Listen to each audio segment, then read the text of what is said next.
Good morning students, I am Iqbal Arfin before you as an English teacher, and now you are watching our YouTube channel FC Center and IAG Iqbal English classes. Friends and as my dear students, as you know that the holy month of Ramzan has come now. I wish to all of you a happy Ramzan, and now I am coming on my topic, and the topic is change of other parts of speech. Student, जैसा कि मैंने पहले कल आपको मैंने पिछले classes में बताया था जनरल रूल्स का change of person, change of tense, और आज हम लोग जनरल रूल्स का ही अगला पार्ट पढ़ रहे हैं, change of other parts of speech. तो आज हम लोग जानेंगे कि जनरल रूल्स का ये थर्ड जो रूल है, change of other parts of speech, इसमें हमें क्या करना है, कैसे चेंज करना है। देखिए, डायरेक्ट नरेशन के रिपोर्टेड स्पीच में सब्जेक्ट, वर्ब, ऑब्जेक्ट के अलावा कुछ वर्ड्स, कुछ अदर पार्ट्स ऑफ स्पीच का प्रयोग होता है, और उस अदर पार्ट्स ऑफ स्पीच को हम लोग कैसे चेंज करेंगे, आज इसी के बारे में हम लोग जान रहे हैं। तो आइए हम लोग आते हैं टॉपिक पे, और जैसा कि मैं यहाँ पर आपको बोर्ड पे, स्क्रीन पे दिखा रहा हूँ, और change of other parts of speech कैसे चेंज करेंगे। तो some other parts of speech are used in reported speech. जैसा कि रिपोर्टेड स्पीच में कुछ अदर पार्ट्स ऑफ स्पीच का प्रयोग होता है, और वो अदर पार्ट्स ऑफ स्पीच में एडजेक्टिव, एडवर्ब का प्रयोग किया जाता है। तो वो वर्ड जो है वो कैसे चेंज करेंगे, आगे बताया जा रहा है कि they will be changed according to the following terms. अगर अदर पार्ट्स ऑफ स्पीच का प्रयोग रिपोर्टेड स्पीच में होता है तो आप उसे ये नीचे जिस तरह से मैंने कॉलम वाइज यहाँ पे इंडिकेट कर रहा हूँ, मैं दिखा रहा हूँ, ये कॉलम वाइज इस तरह से हम इसको चेंज करेंगे। If the reporting verb is in past tense, अगर आपका रिपोर्टिंग वर्ब पास्ट टेंस में है तो आप ये अदर पार्ट्स ऑफ स्पीच को इस तरह से चेंज करेंगे। As you can see here, DN means direct narration. Direct narration में रिपोर्टेड स्पीच में अगर दिस और दिस का प्रयोग किया गया है तो दिस की जगह इनडायरेक्ट में दैट यूज़ कर देना है, दिस की जगह इनडायरेक्ट में दोज यूज़ कर देना है। ठीक उसी तरीके से हेयर को देयर में, हिदर को थिदर में, हिदर और thither this are the words of ancient English. आजकल ये यूज़ कम होता है, लेकिन मीनिंग जान लेना है। हिदर मीन्स होता है इस तरह या इस ओर या यहाँ, और उसी का ही दूसरा वर्ड यहाँ पे आजकल ज़्यादातर हम लोग यूज़ करते हैं हेयर। सेम, तो हेयर का देयर, हिदर का थिदर। नाउ को देन में चेंज करेंगे, दस को सो में चेंज करेंगे, एगो बिफोर में चेंज हो जाएगा, टुडे को दैट डे में चेंज कर देंगे, टू नाइट मीन्स आज की रात, टू नाइट को चेंज करेंगे दैट नाइट में, यस्टरडे को चेंज कर देंगे प्रीवियस डे में, टुमारो को चेंज कर देंगे नेक्स्ट डे में, प्रीवियस डे। अगर रिपोर्टेड स्पीच में प्रीवियस डे दिया हो तो उसको द डे बिफोर यूज़ करेंगे, और अगर रिपोर्टेड स्पीच में नेक्स्ट डे दिया हुआ है तो उसको द फ्लोइंग डे के रूप में चेंज करेंगे। तो this are the words that can change in reported speech of indirect narration if the reporting verb is in past tense. जैसा कि मैं यहाँ पे दो एग्जाम्पल भी आपको बता रहा हूँ। जैसा कि फर्स्ट एग्जाम्पल यहाँ पे लिखा है, Amit said to Rakesh I can meet you tomorrow. अब आप यहाँ पे देखेंगे अमित सेड टू राकेश, ये जो है ये आपका रिपोर्टिंग वर्ब है, और I can meet you tomorrow ये आपका रिपोर्टेड स्पीच है। और रिपोर्टेड स्पीच में आप देख रहे हैं कि अदर पार्ट्स ऑफ स्पीच के रूप में जो है यहाँ पे टुमारो वर्ड का यूज़ किया गया है।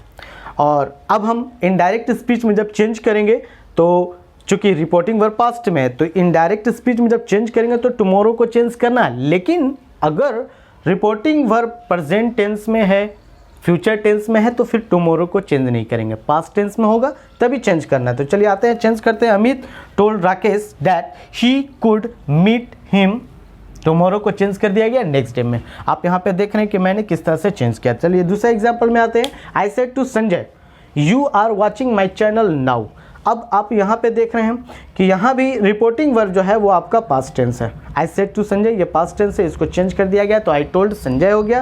That you are watching my channel, तो यू आर वॉचिंग, यू चूँकि आप जनरल उसका चेंज ऑफ पर्सन पढ़ चुके हैं और जानते भी हैं, तो you according to object change होता है, ये संजय के अनुसार चेंज होकर ही हो गया। Watch was watching my first person है, और यहाँ भी आपका माई फर्स्ट पर्सन जो कि सब्जेक्ट के अनुसार चेंज होता है, आपका सब्जेक्ट भी फर्स्ट पर्सन में है तो चेंज नहीं करना, वो जो का त्यों हो जाएगा। तो माई चैनल और नाउ चेंज, नाउ चूँकि अदर पार्ट्स ऑफ स्पीच है तो नाउ को चेंज करके देन में प्रयोग कर देंगे। अब हम लोग इसके आगे पढ़ेंगे। ये था आपका जनरल रूल्स, और जनरल रूल्स के 3 नियम, change of person, change of tense, change of other parts of speech. अब हम लोग आगे चलते हैं और पढ़ेंगे special rules of narration. Now students, अब हम लोग आते हैं special rules of narration. General rules हम लोगों ने इससे पहले पढ़ चुका है, अब स्पेशल रूल्स की ओर आते हैं, और स्पेशल रूल्स में हम लोग जानेंगे कि किस तरह से चेंज करना है डायरेक्ट से इनडायरेक्ट नेशन में। तो first of all special rules का एक्सप्लेनेशन जान लेते हैं। स्पेशल रूल्स है क्या? Special rules are use differently for different kind of sentence. Special rules का प्रयोग विभिन्न प्रकार से किया जाता है, भिन्न भिन्न तरीके से, भिन्न भिन्न वाक्य के लिए किया जाता है। मतलब ये होता है कि अलग अलग वाक्यों के लिए अलग अलग तरीके से इसका प्रयोग किया जाएगा। और मैंने जैसा कि आपको बताया था कि सेंटेंस वाक्य कितने प्रकार के होते हैं, वो वाक्य 5 तरह के होते हैं। There are 5 kinds of sentence. 5 kinds of sentence कौन कौन सा है, और मैंने पिछले वीडियो में बताया था कि आपसे वादा भी किया था कि पिछले वीडियो में कि मैं आपको काइंड्स ऑफ सेंटेंस में जितने भी सेंटेंस होते हैं उन सभी सेंटेंसों को एक्सप्लेनेशन फुल्ली एक्सप्लेन करूंगा। तो मैं यहाँ पे आ रहा हूँ अब टॉपिक पे, और आपका अगला टॉपिक है काइंड्स ऑफ सेंटेंस। मीन्स अब आप यहाँ पे स्पेशल रूल जब चेंज करेंगे तो सबसे पहले जानेंगे कि सेंटेंस कितने तरह के होते हैं और कौन कौन से सेंटेंस के लिए कौन कौन से नियम लगेगा। उसको जानने से पहले सेंटेंस के बारे में फुल्ली जान लें। तो पहला काइंड ऑफ सेंटेंस में आते हैं। There are 5 kinds of sentence. First है असर्टिव सेंटेंस। असर्टिव सेंटेंस को दूसरे वर्ड में डिक्लेरेटिव भी कहा जाता है, और इसको अदर वर्ड में स्टेटमेंट भी कह सकते हैं। चलिए सेकंड में आते हैं। सेकंड है interrogative sentence. Kind of sentence का दूसरा काइंड है इंट्रोगेटिव, जिसे दूसरे वर्ड में हम लोग क्वेश्चन भी कहते हैं। थर्ड काइंड से इंपरेटिव, जिसे दूसरे वर्ड में कमांड्स भी कहा जाता है। और फोर्थ है एक्सक्लेमेटरी, और फिफ्थ है ऑप्टेटिव। अब ये 5 तरह के सेंटेंस हैं, और ये पांचों तरह के सेंटेंसेस को हम स्पेशल रूल्स में, मतलब ये होता है कि जब आप स्पेशल रूल्स अप्लाई करेंगे डायरेक्ट से इनडायरेक्ट नेशन बदलने के लिए, तो ये अलग अलग तरीके से प्रयोग किया जाएगा। यानी असर्टिव के लिए अलग यूज़ होगा स्पेशल रूल्स, इंट्रोगेटिव के लिए अलग होगा, इंपरेटिव के लिए अलग होगा। इस तरीके से सभी के लिए अलग अलग तरीके से प्रयोग किया जाएगा। तो सबसे पहले हम लोग जानते हैं असर्टिव सेंटेंस होता क्या है। असर्टिव सेंटेंस क्या है? तो असर्टिव सेंटेंस क्या है और असर्टिव सेंटेंस किसे कहते हैं, इसे जानने के लिए मैंने यहाँ पे ऑलरेडी लिख रखा है असर्टिव सेंटेंस। आप जैसा कि यहाँ पे देख रहे हैं असर्टिव सेंटेंस क्या है, इसका फीचर्स क्या है, इसके डिफाइन क्या होगा, डिफिनेशन क्या होगा, और इसका यूजेस क्या है, ये सारी चीज़ के बारे में मैंने यहाँ पे फुल्ली एक्सप्लेन करते हुए मैंने लिख दिया है। देखिए आप देख रहे हैं and assertive sentence that expresses positive और निगेटिव स्टेटमेंट। असर्टिव सेंटेंस वह होता है जो आपके सकारात्मक या नकारात्मक कथन को व्यक्त करता है।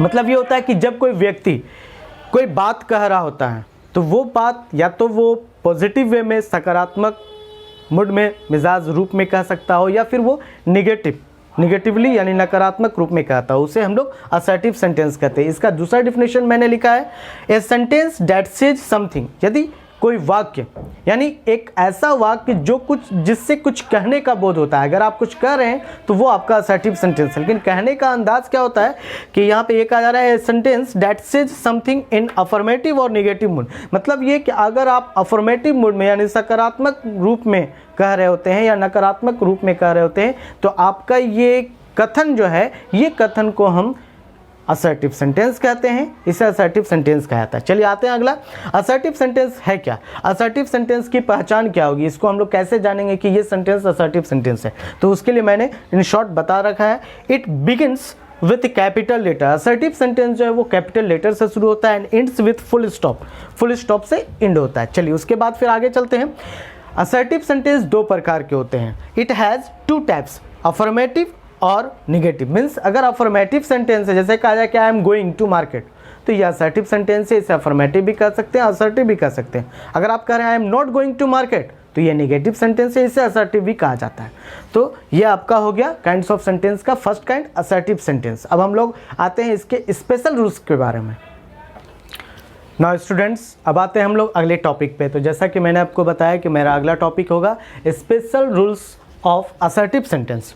अब आप यहाँ पे देख रहे हैं, मैंने अभी आपको मैंने बताया कि असर्टिव सेंटेंस किसे कहते हैं, और अगर आप अब आप जानेंगे कि डायरेक्ट से इनडायरेक्ट नरेशन में जब आप रिपोर्टेड स्पीच के अंदर असर्टिव सेंटेंस यूज़ करते हैं तो असर्टिव सेंटेंस को डायरेक्ट से इनडायरेक्ट नरेशन में कैसे बदलेंगे, उसके लिए कौन कौन से नियम होंगे। तो यहाँ पे आप देख रहे हैं मैंने रूल्स पॉइंट बाय पॉइंट मैंने यहाँ पे इंडिकेट कर दिया। फर्स्ट रूल है we use tell, tells, told instead of say to, says to, said to. यानी यहाँ पे करना ये है कि जब आप डायरेक्ट स्पीच से इनडायरेक्ट स्पीच में बदलते हैं तो सबसे पहले आपको करना क्या है कि रिपोर्टिंग वर्ब के अंदर जो वर्ब है जैसा say to, says to, said to, इस वर्ब को चेंज कर देना है टेल में, यानी से टू को टेल में, सेज टू को टेल्स में और सेड टू को टोल्ड में चेंज कर देना है।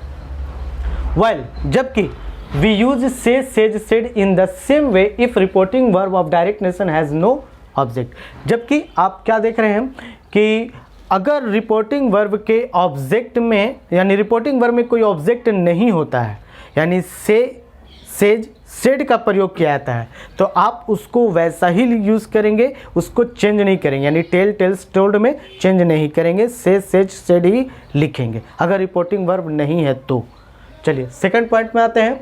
We use that instead of comma, inverted comma, यानी कॉमा और इन्वर्टेड कॉमा। आप देखते हैं कि डायरेक्ट स्पीच का जो सेंटेंस होता है वो दो पार्ट में होता है। फर्स्ट पार्ट रिपोर्टिंग वर्ब होता है और सेकंड पार्ट जो होता है वो रिपोर्टेड स्पीच होता है। तो रिपोर्टिंग वर्ब के बाद कॉमा दिया रहता है और रिपोर्टेड स्पीच जो है वो आपका कोटेशन मार्क में यानी इन्वर्टेड कॉमा में होता है। तो आप ये जब इनडायरेक्ट स्पीच में बदलते हैं यानी डायरेक्ट से इनडायरेक्ट स्पीच में जब सेंटेंस को चेंज करेंगे तो आप कॉमा और इन्वर्टेड कॉमा को हटा देंगे और उसकी जगह पे दैट का प्रयोग करेंगे। दैट का प्रयोग इसलिए कर रहे हैं क्योंकि आपका जो सेंटेंस है वो असर्टिव में है, तो असर्टिव में होगा तो दैट का प्रयोग करेंगे। चलिए आते हैं थर्ड पॉइंट में। थर्ड पॉइंट कह रहा है कि if the reported speech means अगर आपका डायरेक्ट नरेशन का रिपोर्टेड स्पीच जो है स्टार्ट्स विथ यस और नो। जैसे क्या होता है कभी कभी हम एक सिंपल सा सेंटेंस यूज़ करते हैं, लेकिन कभी कभी क्या होता है कि एक सिंपल से सेंटेंस के साथ साथ यस और नो अपना मूड जो है एक्सप्रेस कर रहे होते हैं, यस या नो का प्रयोग भी कर देते हैं। तो अगर आप कभी ऐसा सेंटेंस यूज़ करते रहे हैं yes I am going to market, no he is not coming to me, इस तरह का अगर आप सेंटेंस यूज़ कर रहे हैं तो इसको कैसे चेंज करेंगे। तो यहाँ पर थर्ड पॉइंट में ये बताया जा रहा है कि if the reported speech starts with yes और नो, अगर यस और नो से शुरू होता है तो we use reply in affirmative, मतलब अफर्मेटिव फॉर यस, यानी यस की जगह पर यानी डायरेक्ट नरेशन के रिपोर्टेड स्पीच में yes I am going to market इस तरह का एग्जांपल दिया हुआ है, तो यस इनडायरेक्ट स्पीच में क्या करेंगे यस के जगह पे रिप्लाई इन अफर्मेटिव कर देंगे, और अगर नो से सेंटेंस शुरू होता है तो नो के जगह पे रिप्लाई इन नेगेटिव कर देंगे। ये हमारा थर्ड पॉइंट। अब आइए फोर्थ पॉइंट में। If the reported speech starts with term of address. Term of address क्या है, देखिए होता क्या है असर्टिव सेंटेंस में कभी कभी हम लोग ऐसा करते हैं कि जब कोई वाक्य यूज़ करते हैं, जब कोई सेंटेंस यूज़ करते हैं तो उसके पहले हम एक एड्रेसिंग वर्ड यूज़ करते हैं, यानी किसी को एड्रेस कर रहे होते हैं। जैसे कहते हैं फ्रेंड्स आर यू कमिंग, इस तरह का सेंटेंस यूज़ किए, या फिर बोलते हैं boys you are going to market, इस तरह का सेंटेंस यूज़ करते हैं। मतलब यहाँ पे ये हुआ कि ये बॉयज़ और फ्रेंड्स जो वर्ड यूज़ कर रहे हैं ये टर्म्स ऑफ एड्रेस है, यानी किसी को आप संबोधित कर रहे हैं, किसी को संबोधन का प्रयोग कर रहे हैं यहाँ पे। तो फोर्थ रूल हमारा यही है कि if the reported speech starts with term of address we use address dot dot as. Dot dot इसलिए दिया है कि आप यहाँ पे एड्रेस के बाद एज यूज़ करेंगे और एड्रेस एज के यूज़ करने के बाद आप जिस तरह का यानी टर्म्स ऑफ एड्रेस जो है यानी वर्ड ऑफ एड्रेस जो है उसका प्रयोग करना है, देन उसके बाद क्या करना है, देन आप रिपोर्टिंग वर्ब का प्रयोग करेंगे। ओके, तो जैसा कि आप यहाँ पे मैं आपको बता दूँ कि ये टर्म ऑफ एड्रेस जो है उसका एग्जाम्पल्स क्या होगा, ये मैंने लास्ट में यहाँ पे लिख रखा है। आप विथ एग्जाम्पल्स आप बहुत अच्छी तरह से इसको क्लियरफाई कर लेंगे और आप बहुत अच्छी तरह से समझ लेंगे। First example, Mohit said to Ranjan I must learn English. अब आप इसे इनडायरेक्ट स्पीच में चेंज करेंगे, जैसा कि इससे पहले भी आपको जनरल रूल्स में मैंने कई एग्जांपल दिया है उसमें चेंज करते हुए बताया गया है, तो उसमें भी असर्टिव सेंटेंस का ही एग्जांपल दिया गया था और यहाँ भी मैं एक असर्टिव सेंटेंस जो कि special rules of assertive sentence पढ़ रहे हैं तो यहाँ पर एग्जाम्पल दिया जा रहा है, Mohit said to Ranjan I must learn English. अब आप इसको इनडायरेक्ट स्पीच में चेंज करेंगे तो Mohit told Ranjan that he had to learn English. Had to का प्रयोग इसलिए किया गया क्योंकि आपको मैंने पहले बताया है कि मस्ट की जगह पर हैड टू का प्रयोग करेंगे अगर आपका रिपोर्टिंग वर्ब पास्ट में है तो यहाँ पे मस्ट की जगह पे हैड टू का प्रयोग किया गया। सेंटेंस असर्टिव में ही है, लेकिन यहाँ पे सिर्फ ये वर्ब चेंज हो रहा है पास्ट की वजह से। चलिए आते हैं सेकंड एग्जांपल में। Ravi said yes I will help them. देखिए अब यहाँ पे एग्जांपल मैंने दे रखा है, जैसा कि हम आपको यहाँ पे थर्ड रूल बता रहे थे, रिप्लाई इन अफर्मेटिव और रिप्लाई इन नेगेटिव, उसी का एक एग्जांपल यहाँ पर दिया गया है। तो यहाँ पे इस एग्जांपल को आप केयरफुली वॉच कीजिए, ध्यान दीजिए कि क्या कहा जा रहा है। Ravi said yes I will help them. तो यहाँ पे यस का प्रयोग किया गया। अब ये यस का प्रयोग किया गया है, तो आप जब इनडायरेक्ट स्पीच में इसको चेंज करेंगे तो क्या यूज़ करेंगे, आप सेड की जगह पे रिप्लाइड इन अफर्मेटिव का प्रयोग करेंगे। यस को हटा देना है, यस का प्रयोग नहीं करना है, और रिपोर्टिंग वर्ब के जगह पे आपको क्या करना है, रिप्लाइड इन अफर्मेटिव का प्रयोग करना है, क्योंकि यस है। अगर नो से सेंटेंस शुरू होता है तो रिप्लाइड इन नेगेटिव यूज़ करते हैं। उसके बाद फिर जैसा कि कॉमा इन्वर्टेड कॉमा के जगह पे, सॉरी यहाँ कॉमा इन्वर्टेड कॉमा की जगह पे यहाँ पे डैट का प्रयोग कर देना है। और उसके बाद फिर जो सेंटेंस है आई विल हेल्प देम, आई को चेंज करना है अकॉर्डिंग टू रवि, यानी सब्जेक्ट आई फर्स्ट पर्सन है तो अकॉर्डिंग टू सब्जेक्ट चेंज होता तो यहाँ ही हो गया, और उसके बाद विल को चेंज कर पास्ट फॉर्म में वुड कर दिए, बाकी जैसे वैसे ही सब। अब आते हैं सबसे लास्ट एग्जाम्पल पे। लास्ट एग्जाम्पल जो कि आपका लास्ट रूल यानी फोर्थ रूल के एग्जाम्पल दिया गया। फोर्थ रूल में जैसा कि मैं आपको बता रहा था टर्म ऑफ एड्रेस के बारे में, उसी का एक एग्जाम्पल दिया गया। आप यहाँ पे एग्जाम्पल को ध्यानपूर्वक देखेंगे। चलिए, the leader said to the public, नेता जो है वो जनता से कह रहा होता है। जनता से क्या कहता है आप देखते हैं, जब भी कोई नेता जनता के बीच, आम पब्लिक के बीच जब जाता है तो वो पहले उसे संबोधित करता है, मित्रों, भाइयों, बहनों, इस तरह से कहते हुए कुछ संबोधित कर रहा होता है। तो यहाँ पे वही चीज़ संबोधन किया गया है। The leader said to the public, ladies and gentleman.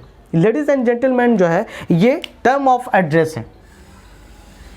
Term of address यानी संबोधन शब्द कह सकते हैं इसे, हिंदी में संबोधन शब्द कह सकते हैं। जैसे आप किसी को संबोधित करते हैं, जैसे किसी को बोलते हैं फ्रेंड्स, हाय फ्रेंड्स, इस तरह से यूज़ कर, ये संबोधन होता है। तो उसी तरीके से लेडीज़ एंड जेंटलमैन ये संबोधन है। I will improve the economical condition. तो यहाँ एग्जाम्पल दिया गया, the leader said to the public, ladies and gentleman, I will improve the economical condition. अब आप इसे इनडायरेक्ट स्पीच में चेंज करेंगे तो इसके लिए क्या होगा, कैसे चेंज करेंगे। सबसे पहले आपको क्या करना है कि इसका जो इनडायरेक्ट स्पीच में रिपोर्टिंग वर्ब का जो सब्जेक्ट है वो ज्यों का त्यों रखना, द लीडर, और सेड टू की जगह पे, यहाँ पे देखिए ध्यान देना है आपको, सेड टू की जगह पे आप क्या करेंगे, क्योंकि यहाँ पे टर्म ऑफ एड्रेस यूज़ किया गया है तो सबसे पहले आपको सेड टू की जगह पर यहाँ पे एड्रेस्ड एज यूज़ करना है, और टर्म ऑफ एड्रेस जो यहाँ पे वर्ड है वो वर्ड यहाँ ले आना है। अगर यहाँ पे फ्रेंड्स है तो एड्रेस्ड एज फ्रेंड करेंगे, अगर यहाँ पर इडियट दिया हुआ है तो एड्रेस एट इडियट यूज़ करेंगे। यानी जो भी टर्म ऑफ एड्रेस वहाँ पर दिया होगा वो term of address address as के बाद यूज़ करना है। और उसके बाद फिर एंड टोल्ड, रिपोर्टिंग वर्ब का प्रयोग करना, जैसा कि यहाँ पे नियम बताया कि देन रिपोर्टिंग वर्ब, तो आप यहाँ पे एंड टोल्ड द पब्लिक, उसके बाद फिर कॉमा एंड वर्ड डैट का यूज़ कर देना। और ये पूरा सेंटेंस